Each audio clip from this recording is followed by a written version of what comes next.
अस्सलामुअलैकुम रहमतुल्लाहि वबरकातुहू। जी हाँ दोस्तों, मैं एहतिशाम निज़ामी कासमी। आज 25 अप्रैल 2025 बरोज़ जुमा है। इस वक्त की बहुत बड़ी ख़बर आपके साथ शेयर कर रहे हैं। दोस्तों, इस वीडियो में 3 ख़बरों से आपको आगाह करने वाले हैं। वीडियो बहुत ही ख़ास होने जा रही है। जुमे की नमाज से पहले पहले सभी मुसलमानों तक इस वीडियो को पहुँचाने की कोशिश करें।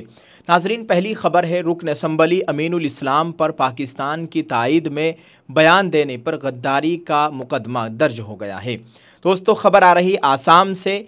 मौलाना बदरुद्दीन अजमल साहब की पार्टी से ये विधायक है अमीनुल इस्लाम, इनके खिलाफ गद्दारी का मुकदमा दर्ज हुआ, इनकी गिरफ्तारी हो गई है। पहलगाम में पेश आए दहशतगर्द हमले के बाद पाकिस्तान की हिमायत करने वाले बयान पर आसाम में अपोजिशन पार्टी AIUDF के MLA अमीनुल इस्लाम को पुलिस ने हिरासत में ले लिया है।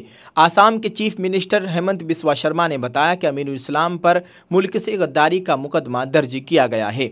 AIUDF पार्टी ने वाज़ेह किया कि अमीनुल इस्लाम के बयान से पार्टी का कोई ताल्लुक नहीं है और ये बयान उनकी ज़ाती राय है। आसाम के वज़ीर आला ने खबरदार किया है कि दहशतगर्द हमले पर पाकिस्तान की हिमायत में कोई भी बात करेगा तो उसके खिलाफ सख्त कार्रवाई की जाएगी। दोस्तों, ABP न्यूज़ की शाये एक रिपोर्ट के मुताबिक अमीनुल इस्लाम ने क्या कहा था। नाज़रीन, opposition party all India United democratic front यानी AIUDF के MLA अमीनुल इस्लाम ने कल दावा किया कि फरवरी 2019 में पुलवामा में सेंट्रल रिजर्व पुलिस फोर्स यानी CRPF के काफिले पर खुदकुश हमला और पहलगाम में 26 सयाहों का कत्ल हुकूमत की साजिश थी।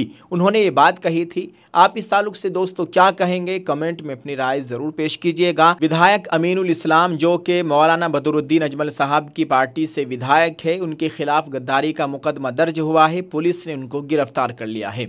आप इस ताल्लुक से क्या कहेंगे, कमेंट में अपनी राय ज़रूर पेश कीजिएगा। नाज़रीन, इस वक्त की एक बड़ी खबर है, all India Muslim personal law board की जानिब से अभी कुछ देर पहले ये बयान जारी किया गया है। मुस्लिम पर्सनल लॉ बोर्ड की जानिब से एक लेटर पैड जारी किया गया है। आप अपनी स्क्रीन पर इसको देख सकते हैं। इसमें लिखा है, अइम्मा व खुतबा हजरात से दरख्वास्त है कि जुमे में बोर्ड की बत्ती गुल तहरीक का ऐलान ज़रूर फरमाए। बिस्मिल्लाहिर्रहमानिर्रहीम।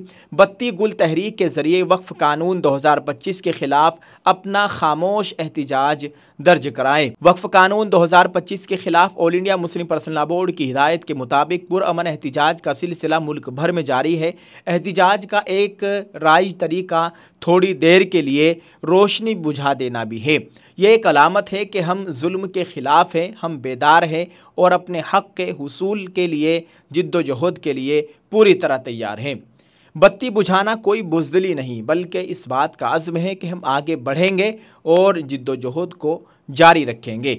इसी के पेश नज़र बत्ती गुल तहरीक का बोर्ड की जानिब से यानी all India Muslim personal law board की जानिब से ऐलान किया गया था। अब तमाम मुसलमानों और मुल्क के इंसाफ पसंद शहरियों से गुजारिश की जा रही है कि 30 अप्रैल को रात 9 बजे से 9:15 बजे तक अपने मकानों, दुकानों, कारखानों और दीगर सारी जगहों की लाइट ऑफ कर दें, बत्ती गुल कर दें। सिर्फ 15 मिनट के लिए, सिर्फ 15 मिनट के लिए ये रोशनी बुझाना इसलिए है ताकि शऊर बेदार हो और बरसरे इक़्तिदार तबके का ज़मीर भी ज़िंदा हो। लिहाजा बोर्ड की हिदायत के मुताबिक इस काम को पूरा एहतिमाम से अंजाम दिया जाए। जुमे की नमाज के बाद मस्जिदों में इसका ऐलान भी किया जाए और हर इलाके के बाअसर उलमा, दानिशवरान और मिली तंजीमों के ज़िम्मेदारान इस सिलसिले में अपनी जानिब से वीडियो भी जारी करें। नौजवानों से गुजारिश है कि वो लोगों तक पहुंचकर मोहब्बत के साथ ये पैगाम पहुंचाए। नीज़ सोशल मीडिया के ज़रिए भी इस बात को आम करें और इस बत्ती गुल तहरीक को कामयाब बनाए।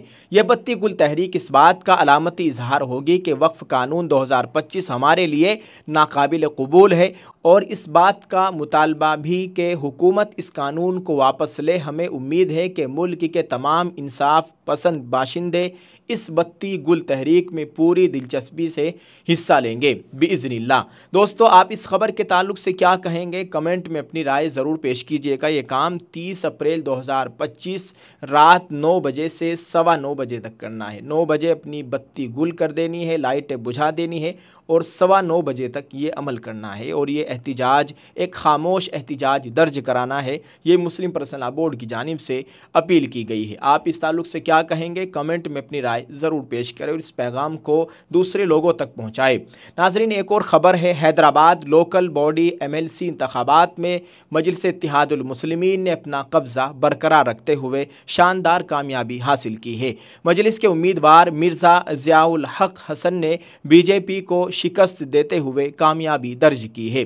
क्रॉसिंग वोटिंग की उम्मीद लगाए BJP को मायूसी का सामना करना पड़ा। कुल डाले गए 88 वोटों में BJP उम्मीदवार गौतम राव को सिर्फ 25 वोट मिले, जबकि मजलिस उम्मीदवार और मौजूदा रुकन कौंसिल को 63 वोट हासिल हुए। 22 साल बाद मुनक़िद हुए हैदराबाद लोकल बॉडी MLC इंतखाबात में सिर्फ BJP और मजलिस ने हिस्सा लिया।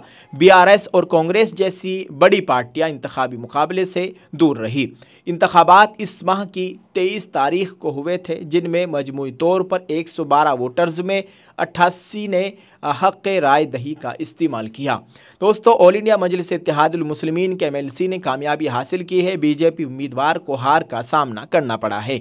आप इस ताल्लुक से क्या कहेंगे? कमेंट में अपनी राय ज़रूर पेश कीजिएगा। दुआ है अल्लाह ताला हमारे मुल्क में अमन व अमान का माहौल कायम फरमाए। अल्लाह ताला मुसलमानान हिंद की जान माल इज़्ज़त आबरू की मुकम्मल हिफाजत फरमाए। हम अपील करना चाहते हैं हुकूमत हिंद से कि पहलगाम इस दहशत गर्दाना हमले के बाद एक मुल्क भर में एक बड़ा ट्रेंड सा शुरू हो गया है। मुसलमानों के ख़िलाफ़ जगह जगह मुसलमानों को परेशान करने की, हरासा करने की, कश्मीरियों को हरासा करने की वीडियोज़ सामने आ रही है, जो कि बिल्कुल भी मुनासिब नहीं है। इसके ख़िलाफ़ भी सरकारी सतह पर सख्त कदम उठाया जाए। अल्लाह ताला खैर का मामला फ़रमाए। मुसलमानान हिंद की जान माल इज़्ज़त आबरू की मुकम्मल हिफाजत फ़रमाए। कुछ शैतान, कुछ शरपसंद अनासिर हमारे इस मुल्क के अमन व इत्तिहाद को, यहाँ की अमन की फ़िज़ा को ख़राब करना चाहते हैं। अल्लाह ताला उन्हें निशान इबरत बनाए। आमीन। आप क्या कहेंगे दोस्तों? इस ताल्लुक़ से कमेंट में ज़रूर लिखें और इस वीडियो को दूसरे लोगों तक पहुँचाने की कोशिश करें। जज़ाकल्लाह। अस्सलामु अलैकुम रहमतुल्लाहि व बरकातुहू।